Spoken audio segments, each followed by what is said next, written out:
Amém, irmãos? A paz do Senhor Jesus. Uma boa noite em Cristo Jesus.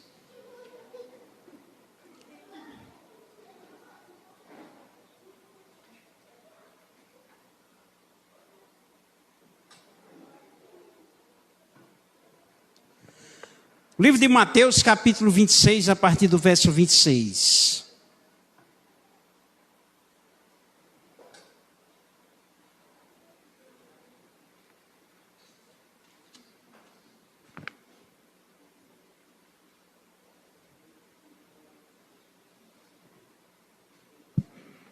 Diz assim a palavra do Senhor. E enquanto comiam, Jesus tomou o pão e abençoando, partiu e deu aos discípulos e disse: tomai e comei, isto é o meu corpo. E tomando o cálice, deu graças e deu-lhes, dizendo: bebei dele todos, porque isto é o meu sangue do Novo Testamento, que é derramado por muitos, para a remissão de pecados. Mas eu vos digo que daqui em diante não mais beberei deste fruto da vide, até aquele dia em que o beber de novo convosco, no reino de meu Pai. Amém? Diga assim: Senhor Jesus, te damos graças, te pedimos misericórdia, para recebermos a tua palavra, a direção e a revelação do Espírito Santo, para que possamos te glorificar e aceitar a tua proposta, em nome de Cristo Jesus. Amém. Aqui, irmãos, é a ministração da ceia,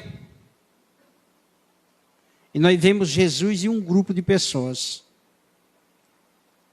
Nós vemos a narrativa do ato da ceia, e nós vamos ver uma promessa. Quando Jesus ele encerra tudo, ele diz: eu vos digo que daqui em diante não mais beberei deste fruto da vide, até aquele dia em que eu beber de novo convosco no reino de meu Pai. Amém? Ou seja, houve pessoas, irmãos, que o próprio Cristo, ele narrou e disse que era do desejo dele ceiar com aqueles homens, por aqueles homens participar juntamente com ele das suas aflições. E nós vamos ver que na promessa o Senhor diz que haverá um outro dia no reino de Deus, em que novamente o Senhor ceará com esses homens. Mas não é especificamente somente aqueles mesmos que cearam com ele no passado. Mas nas bodas o Senhor servirá a ceia novamente. A questão é, irmãos, quem participou da ceia do Senhor? E quem participará? Ali no Evangelho de Mateus, no capítulo 11,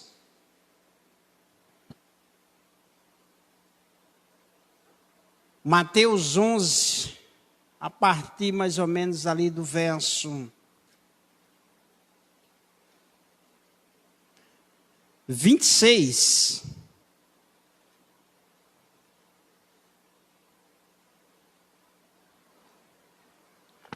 Está escrito assim: sim, Pai, pois assim foi do teu agrado. Todas as coisas me foram entregues por meu Pai.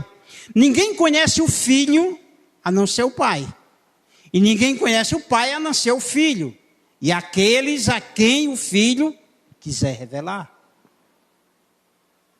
Venham a mim todos os que estão cansados e sobrecarregados, e eu lhes darei descanso. Tomem sobre vós o meu jugo e aprendam de mim, pois sou manso e humilde de coração, e vocês encontrarão descanso para as suas almas. Pois o meu jugo é suave e o meu fardo é leve. Irmãos, aqui nós vamos ver uma proposta de Cristo. E essa proposta nada mais é do que aos homens. E dentro desse texto aqui, existe a narrativa que fala assim: vós que estáis cansados, sobrecarregados. Olhe para a humanidade, irmãos, ontem, hoje, e veja ela amanhã. Se isso, na verdade, não é a identidade verdadeira da humanidade. Me diga qual é o homem, irmãos. Por mais que ele seja fantasioso, por mais que ele viva momentos de alegrias, porque a vida, ela proporciona algumas euforias. Mas na sua totalidade, irmãos, o homem em si, ele está ferido. Ele tem angústia. Ele tem problemas psíquicos. Ele está aflito. Ele possui enfermidades. E muitas vezes enfermidades que nem sequer ele conhece, que ele carrega no seu próprio corpo.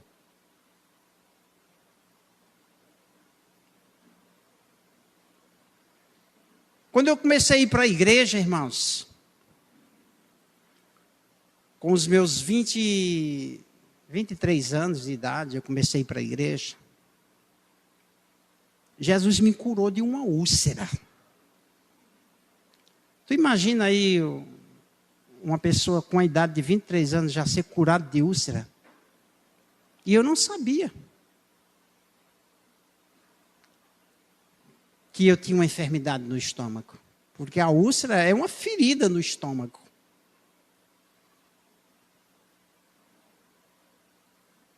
E um dia eu comi uma pimenta assim, bem daquela gostosa.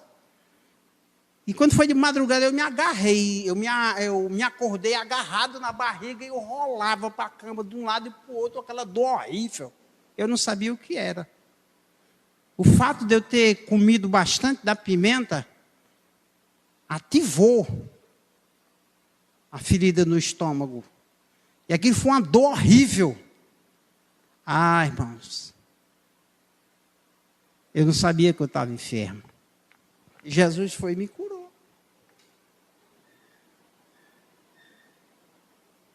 Eu estou aqui. No meio do ano aí eu já vou completar 53, viu?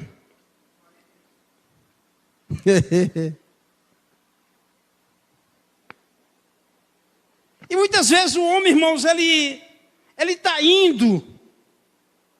E ele não sabe. Homens choram só, se angustiam só. Isso é o retrato, irmãos, do que Mateus ele narra aqui nesses versos. Mas quando nós olhamos, irmãos, para dentro desses versos aqui, nós vamos ver uma proposta. Nós vamos ver um conselho. Ou seja, Deus ele tem um conselho e a proposta. E nós? Nós temos que ter a atitude. Se nós não tivermos a atitude, nós não estamos abraçando o conselho e a proposta de Cristo. É necessário que nós venhamos a agir em cima disso. Hoje eu só estou com esse microfone aqui na mão, porque pela misericórdia de Deus, eu tomei a atitude em fazer isso. Porque isso foi uma proposta de Deus para mim. Então a atitude é minha, a proposta é de Deus. Afinal de contas, ele termina aqui, encerrando, dizendo: o meu jugo é suave, o meu fardo é leve. Ou seja, ele está lançando uma proposta sobre você, e dentro dessa proposta existe uma promessa de alívio para a tua alma.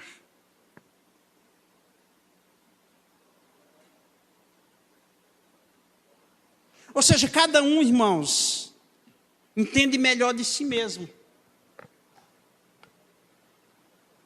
Porque cada um vive as suas dores, as suas aflições, tem os seus anseios.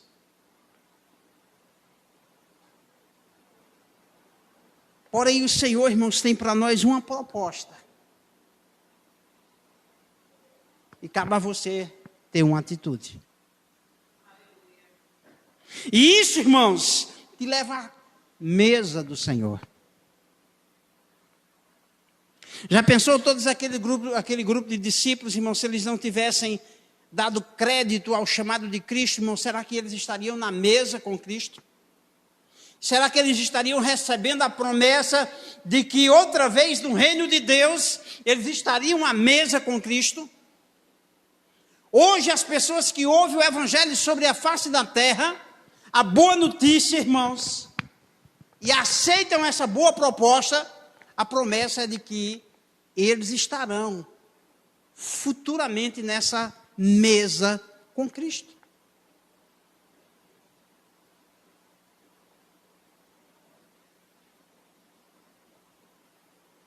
Só que o homem, irmãos, ele é curioso.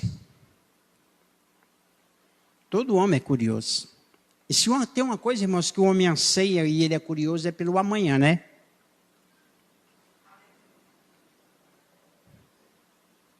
Todo homem é curioso pelo amanhã. Lá no livro de Lucas, capítulo 17, no verso 20.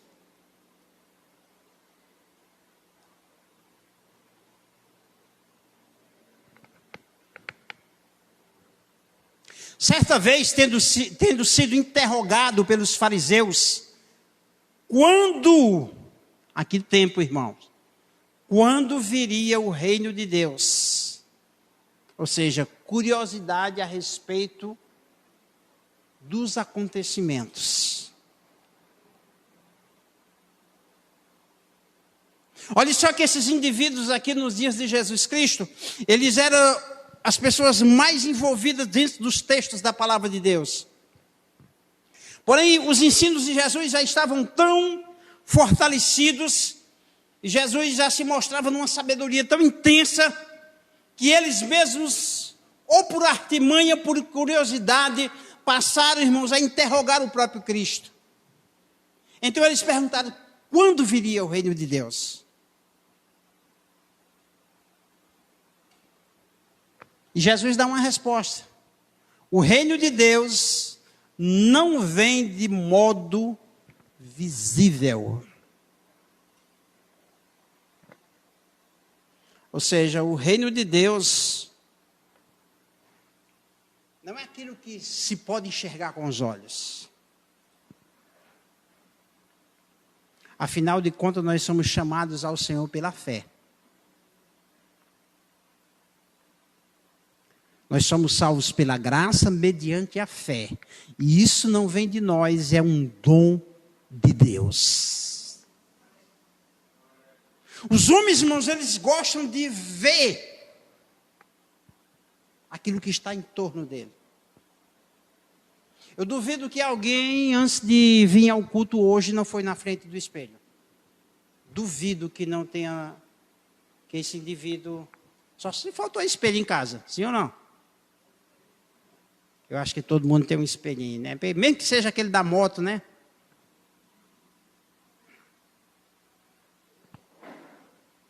Olha ele lá, né, irmão? Ajeitou a barba, Israel.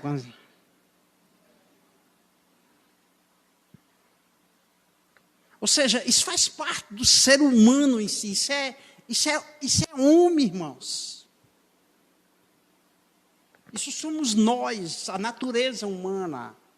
E não é pecado ser bonito e se arrumar, não. Pode caprichar, irmãos. Mas isso são coisas nossas. E pelo fato dessas coisas fazerem parte de nós mesmos, nós às vezes queremos ver as coisas de Deus da mesma maneira que nós vemos as coisas como ser humano que somos. Então o indivíduo, ele queria saber a respeito do reino de Deus, e Jesus vai e adverte, diz, o reino de Deus não vem de forma visível.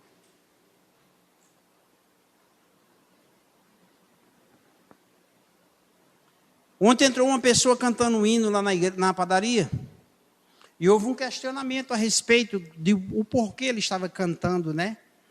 E ele disse que já tinha cantado na igreja, porém houve um posicionamento que ele tinha que tomar, e ele findou se afastando da questão de adorar a Cristo. Mas agora ele estava indo novamente aos cultos. E aí ele começou a descrever uma determinada situação, irmãos, em que ele estava gostando muito de um lugar em que tinha uma organização muito grande e que fazia um trabalho de louvor muito bonito. E isso não é ruim, isso é bom. Porém, irmãos, nós não podemos ver simplesmente dessa maneira. Acima de um belo louvor e de um lugar aconchegante, nós temos que entender o chamado de Deus da nossa vida. O serviço que Deus me separou. Aquilo que Ele me comissiona, irmãos. Porque lá em Mateus diz que o Senhor tem um fardo, o Senhor tem um jugo. Ou seja, é aquilo que Ele impõe sobre cada um de nós. E aquele fardo e aquele jugo, ele é suave e leve. Ele é prazeroso em se fazer. Eu vi o pastor Luciano Subirá, irmãos, ele falando do testemunho dele quando ele começou a pregar evangelho. Ele disse: eu comecei a pregar evangelho com 14 anos de idade, irmãos. E com 14 anos de idade, irmãos, pregar evangelho para mim era um sufoco. Porque eu conhecia pouco a palavra de Deus, eu conhecia pouco a Bíblia. Então eu tinha que treinar muito, eu tinha que falar muito, eu tinha que me preparar muito, e aquilo me preocupava muito. E eu ficava na frente do espelho, irmãos, e eu pregava para o espelho. E ele usa até uma expressão interessante. Ele disse: se tinha alguém, irmãos, que estava santo e pronto para ser arrebatado, era o espelho, de tanta pregação que tinha ouvido. Mas o tempo passou, ele disse, o tempo passou. Hoje eu sou um homem maduro.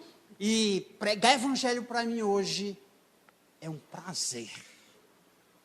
Ah, irmão, pregar evangelho hoje para mim, irmãos, é como se é mergulhar e brincar dentro da palavra. Não uma brincadeira irônica, mas uma satisfação de alegria nas coisas de Deus. Porque eu entendo o que Deus tem comigo e eu faço o que Deus quer que eu faça. Ele aceitou a proposta de Cristo, irmãos. A alma dele jubila diante do Senhor.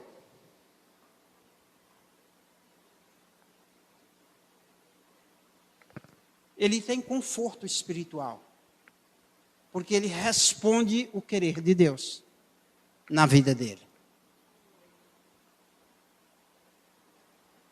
Então, irmãos, a respeito do reino de Deus, ele passou a compreender que era o fato de falar de Deus para os outros.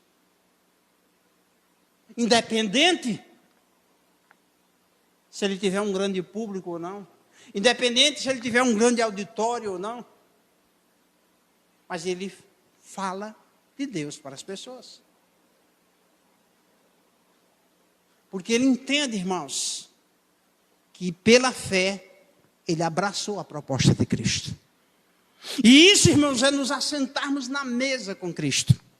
É participarmos das aflições de Cristo.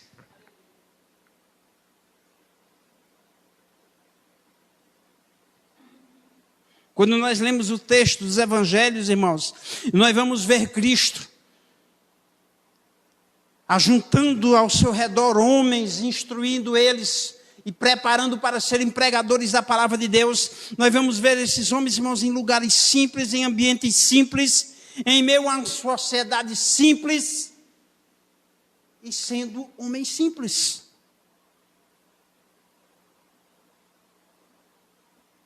Porque, na verdade, os conceitos humanos em si, irmãos,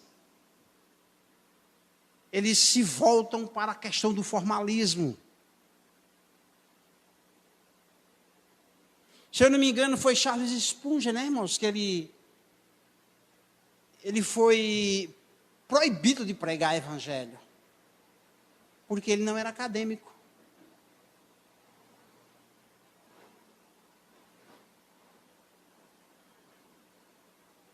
Só que Charles Spurgeon pregava mais que todos os acadêmicos. E quando eles viram, irmãos, Deus trabalhar na vida daquele homem, eles ofereceram um diploma de acadêmico. Ele disse: eu não fiz curso de formação acadêmica. Como é que eu vou receber um diploma? Deixe de ser hipócritas. O que ele tinha era vida de oração. O que ele tinha, irmãos, era a leitura da palavra de Deus. O que ele tinha era a ministração do evangelho. Não era questão visível, era questão, irmão, de fé.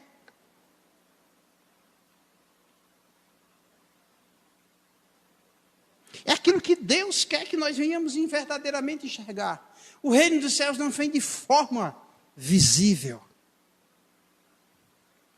para que ninguém possa apontar, dizer aonde está, e você enxergar com seus próprios olhos. Mas é pela fé, irmãos.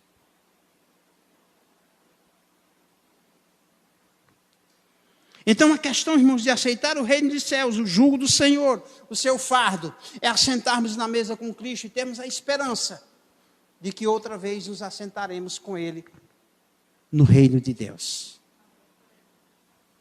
Ou seja, nós ouvimos a história e temos a história dos homens que se assentaram na mesa com Cristo. Mas também temos a palavra que diz que todas as vezes que fizerem isso, ministrarem a ceia do Senhor, estamos anunciando a morte e a ressurreição de Cristo até que Ele venha. E depois nós temos a promessa, a qual nos assentaremos com Ele no seu reino. No reino de Deus, para ceiarmos, porque Ele mesmo nos servirá. Amém? Palmas bem alegres para Jesus.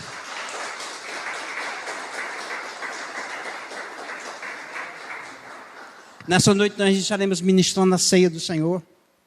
Os irmãos que já desceram as águas, confessaram a Cristo, podem estender a mão quando os irmãos passarem.